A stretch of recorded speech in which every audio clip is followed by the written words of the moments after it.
Nah, salah satu protein intracellular signaling yang bisa teraktivasi dengan menggunakan reseptor tirosin kinase ini adalah GTPase activating protein, GAP. Nah, salah satu contoh GAP ini adalah RAS. RAS adalah kelompok protein monomerik GTPase yang memiliki beberapa fungsi. RAS misalnya ada tiga kelompok, ada RAS H, RAS K, dan RAS N yang berfungsi meneruskan signal yang berasal dari reseptor tirosin kinase yang teraktivasi. Kemudian ada RAP yang berfungsi untuk merangsang terjadinya pertumbuhan sel dengan cara mengaktifkan protein mTOR misalnya. Kemudian ada RAP1 yang biasanya teraktivasi melalui siklik AMP dependent GEF. Ini dia berfungsi mengaktifkan integrin sehingga mempengaruhi adesi sel. Kalau RAS ini teraktivasi, maka RAS kemudian akan mengaktifkan jalur MAP kinase. Jalur MAP kinase kalau aktif diaktifasi oleh protein RAS ini, maka protein RAS akan mengaktifkan MAP kinase atau protein RAF. Nah, protein RAF yang teraktivasi akan difosforilasi menjadi MAP kinase atau MEK. Nanti MAP kinase akan difosforilasi menjadi MAP kinase atau ERK. Nanti MAP kinase atau ERK inilah yang berfungsi untuk memfosforilasi protein-protein yang lain, baik protein struktural, protein fungsional, termasuk protein pengatur gen. Nah, kalau protein ini yang difosforilasi sehingga bentuknya berubah, maka dia bisa mempengaruhi aktivitas daripada protein ini. Tapi kalau yang difosforilasi tadi adalah protein pengatur gen, maka kemudian tentu ekspresi gennya yang akan berubah. Jadi gen-gen yang protein regulatorinya terfosforilasi ini akan berubah level ekspresi. Nah, sesungguhnya kalau mau diperhatikan ada tumpang tindih antara jalur cellular signaling yang diaktifasi melalui GPCR dengan yang diaktifasi melalui reseptor tirosin kinase. Fosfolipase C misalnya itu bisa diaktifasi melalui GPCR, bisa diaktifasi melalui RTK ini. Nah, fosfolipase C sendiri bisa mengaktifkan CAM kinase, bisa mengaktifkan PKC. Nanti CAM kinase dan PKC bisa bekerja sama untuk mempengaruhi struktur protein regulatory gen dan bekerja sama mempengaruhi sejumlah protein target lainnya. Jadi ada tumpang tindih antara jalur signaling yang diaktifasi melalui GPCR dengan yang diaktifasi melalui reseptor tirosin kinase ini. Nah, reseptor tirosin kinase yang lain adalah sitokin reseptor. Nah, kalau sitokin reseptor ini teraktivasi, maka kemudian dia akan mengaktifkan jalur signaling Janus kinase STAT. Janus kinase STAT.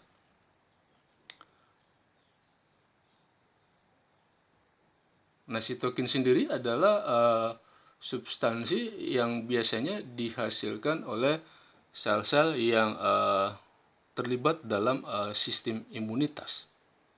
Contoh sitokin misalnya adalah interferon. Interferon itu ada dua tipe, ada tipe 1, biasa disebut interferon alfa beta. Nah, interferon tipe 1 ini biasanya disekresikan oleh sel-sel yang sedang terinfeksi virus.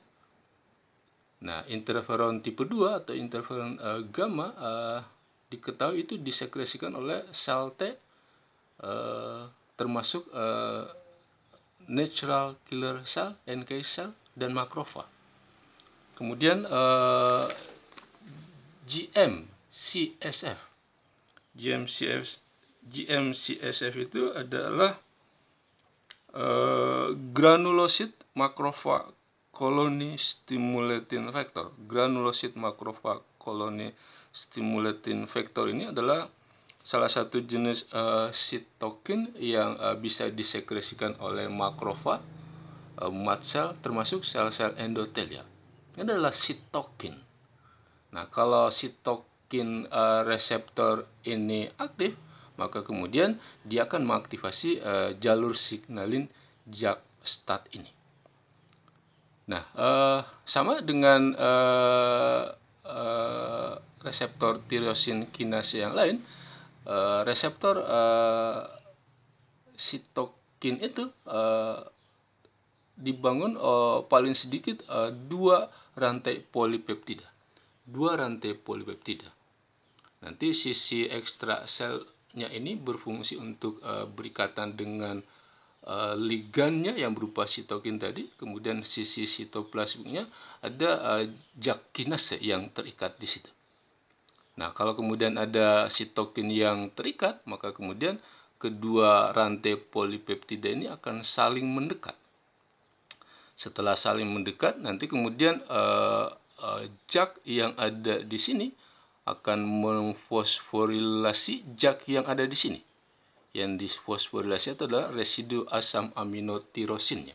Ini juga akan melakukan hal yang sama, melakukan fosforilasi pada residu tirosin yang ada di sini. Kemudian keduanya aktif. Nah, JAK yang aktif kemudian akan memfosforilasi residu tirosin yang lain yang ada di bagian ini, sehingga bagian ini terfosforilasi.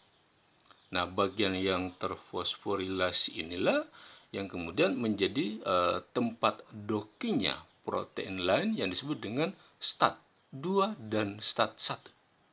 Nah, setelah dia docking di sini, STAT kemudian aktif. Nah, STAT1 dan STAT2 yang sudah aktif ini akan bergabung membentuk struktur seperti ini, kemudian masuk ke dalam nukleus. Di dalam nukleus dia akan berikatan dengan protein regulatorinya, kemudian kompleks ini akan terikat pada respons elemen sitokin yang ada di DNA ini. Nah, hal ini yang menyebabkan gen target untuk jalur ini akan diaktifkan. Nah, sitokin jenis yang lain adalah TGF-beta. TGF-beta itu adalah transforming growth factor beta. Nah, TGF-beta ini terkoneksinya ke reseptor serin threonine kinase. Dia terkoneksi ke reseptor serin threonine kinase.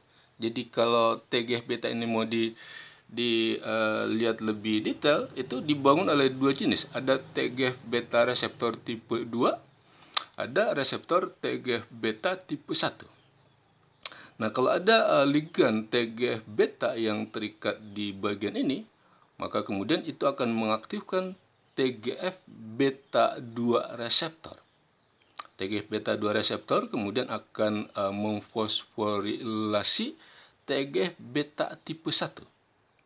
Nanti kemudian TGF-beta tipe 1 yang terfosforilasi akan memfosforilasi satu jenis protein yang disebut SMAD.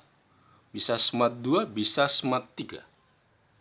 Nah, kalau SMAD-nya sudah terfosforilasi, entah SMAD2, entah SMAD3, maka SMAD ini akan berikatan dengan SMAD4 membentuk kompleks seperti ini.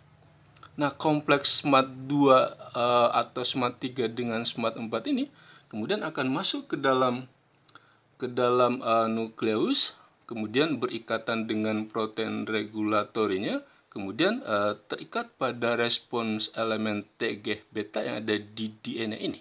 Nah, ikatan ini yang menyebabkan gen targetnya kemudian teraktivasi untuk melakukan transkripsi. Nah, jalur signaling yang lain kerjanya agak beda karena dia mengandalkan proses proteolisis. Nah, itu biasanya ditemukan pada Notch receptor, kemudian WNT beta catenin, kemudian headshots, termasuk NF kappa beta proteins. Itu mengandalkan proteolisis untuk kerjanya. Nah, contoh misalnya peran protein Notch dan delta pada proses perkembangan sel saraf pada Drosophila. Jadi sel saraf itu berkembang dari sel-sel epitel. Jadi sel-sel epitel yang tadinya mulanya masih mengekspresikan kedua protein ini. Jadi Notch dan delta tadinya diekspresikan oleh sel-sel epitel yang belum terspesialisasi ini. Nanti kemudian terjadi kompetisi antara sel-sel epitel ini sehingga nanti hanya ada salah satu sel epitel yang mengekspresikan protein delta. Nah, yang mengekspresikan protein delta nanti yang menjadi bakal sel saraf. Nah, nanti sel epitel bakal sel saraf yang mengekspresikan protein delta paling kuat ini nanti akan menyuruh sel-sel epitel yang ada di sekitarnya supaya tidak ikut-ikutan berdiferensiasi menjadi sel saraf. Caranya dengan menghasilkan protein delta yang kemudian akan berikatan dengan protein Notch yang ada pada sel-sel epitel yang dilarang berkembang menjadi sel saraf itu.